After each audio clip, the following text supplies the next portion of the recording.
పితా పుత్ర పవిత్రాత్మ నామమున ఆమెన్. శుభోదయం. ఈరోజు దేవుని వాగ్దానము, మీ ఎదుట నేను ఒక ద్వారము తెరిచి తిని అన్యులు దానిని మూయజాలరు. దర్శన గ్రంథము 3వ అధ్యాయము 8వ వచనము. క్రీస్తు ప్రభునందు మన విశ్వాసాన్ని ప్రకటిద్దాం. యేసువా, మీ మరణమును ప్రకటించదము, మీ ఉత్థానమును చాటుదము, మీరు మరలా వచ్చు వరకు వేచియుందుము. త్రిత్వైక సర్వేశ్వరుడు మనకు చేసిన సకల మేళ్లకు వారికి వందనములు సమర్పిద్దాం. తండ్రి దేవా, మీకే స్తుతిగణ మహిమ. యేసుదేవా, మీకే స్తుతిగణ మహిమ. ఆత్మదేవా, మీకే స్తుతిగణ మహిమ. త్రియేక దేవా, మీకే స్తుతిగణ మహిమ. ఈరోజు దేవుని వాక్యాన్ని చదువుకుందాం. లూకా సువార్త 21వ అధ్యాయం వచనములు 5 నుండి 11 వరకు. కొందరు ప్రజలు ఆలయమును గురించి ప్రస్తావించుచు చక్కని రాళ్లతోనూ దేవునికి అర్పింపబడిన వస్తువులతోనూ ఎంత అందముగా శోభిల్లుచున్నదో చూడుడు అని చెప్పుకొనుచుండిరి. అంతట యేసు వారితో, ఈ కట్టడమును మీరు చూచుచున్నారు కదా, ఇచ్చట రాతిపై రాయి నిలువని కాలము వచ్చును, అంతయు నాశనము చేయబడును అనెను. అప్పుడు వారు, బోధకుడా, ఇవన్నీ ఎప్పుడు సంభవించును? దానికి సూచన ఏమి అని అడిగిరి. అందుకు ఆయన, మిమ్ము ఎవరునూ మోసగించుకుంటున్నట్లు మెలకువగా ఉండుడు, మోసపోకుడు. అనేకులు నా పేరట వచ్చి నేనే ఆయనను అనియు, కాలము సమీపించినదనియు చెప్పెదరు. కానీ మీరు వారి వెంట వెళ్ళవలదు.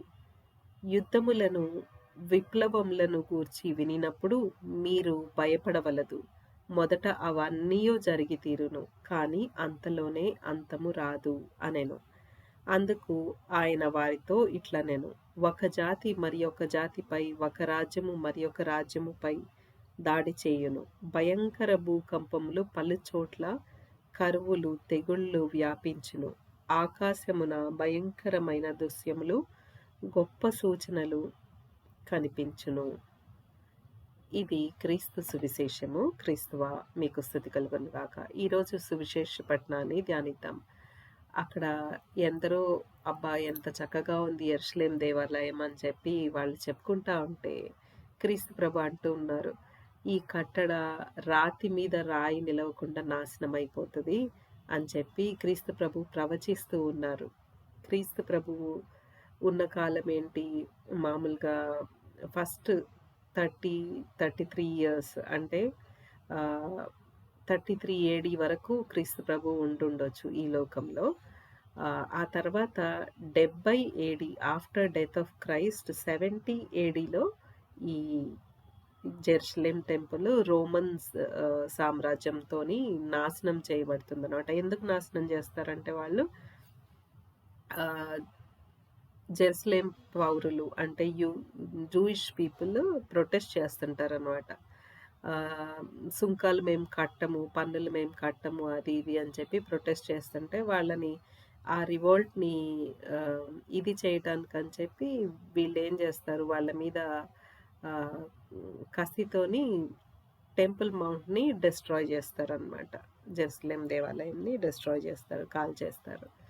సో అది క్రీస్తు ప్రభు ముందే ప్రవచిస్తారనమాట. ప్రవచించటమే కాకుండా ఆ తర్వాత ఇవన్నీ ఎప్పుడు జరుగుతాయి అని చెప్పి వాళ్ళు అడిగితే, ఆ టైం పీరియడ్ క్లియర్గా వాళ్ళకి చెప్పకుండా క్రీస్తు ప్రభు ఏమంటున్నారు, ఎన్నో జరుగుతాయి ఫ్యూచర్లో, ఇది వన్ ఆఫ్ దెమ్ అని చెప్పి చెప్తా.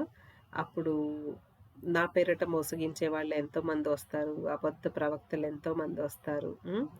అంతేకాకుండా ఒక జాతి ఇప్పుడు కరెంట్ కాలం చూసుకున్నట్లయితే, ఒక జాతి మరి ఒక జాతిపై, ఒక రాజ్యం మరి ఒక రాజ్యంపై దాడి చేయను. అప్పుడు సెకండ్ వరల్డ్ వార్ జరిగింది, అవన్నీ కూడా ఆఫ్టర్ బిట్వీన్ ద పీరియడే కదా. ఇప్పుడు థర్డ్ వరల్డ్ వార్కి కూడా రెడీ అవుతున్నారు జనాలు. అది కూడా క్రీస్తు ప్రభు ఇండైరెక్ట్గా చెప్తూ ఉన్నారు. పలు చోట్ల తెగుళ్ళు, మనం పెద్ద పెండమిక్ కూడా చూస్తున్నాము, కరోనా వైరస్. ఆకాశంలో భయంకరమైన దృశ్యాలు, గొప్ప సూచనలు. 3 ఐ అట్లాస్ ఇది కూడా చూస్తూ ఉన్నాం కదా మనం. అది ఒక సూచన.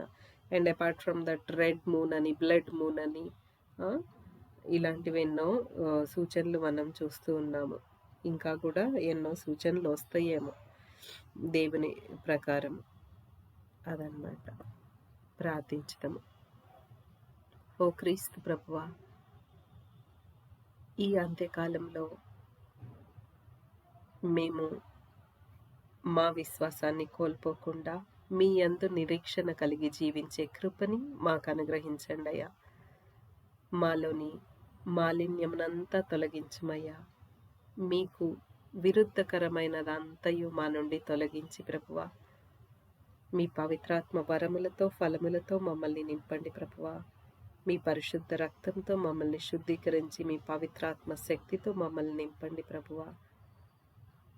నిరీక్షణ యాత్రికులుగా మేము మీ కొరకు ఎదురు చూస్తూ సిద్ధపాటు కలిగి జీవించే బిడ్డలుగా మమ్మల్ని, మా కుటుంబాల్ని, మా సంఘాలను దీవించండి ప్రభువా. మా ఈ ప్రార్థనను యేసు శ్రేష్టమైన నామంన అడిగి వేడుకొంచున్నాం తండ్రి. ఆమేన్.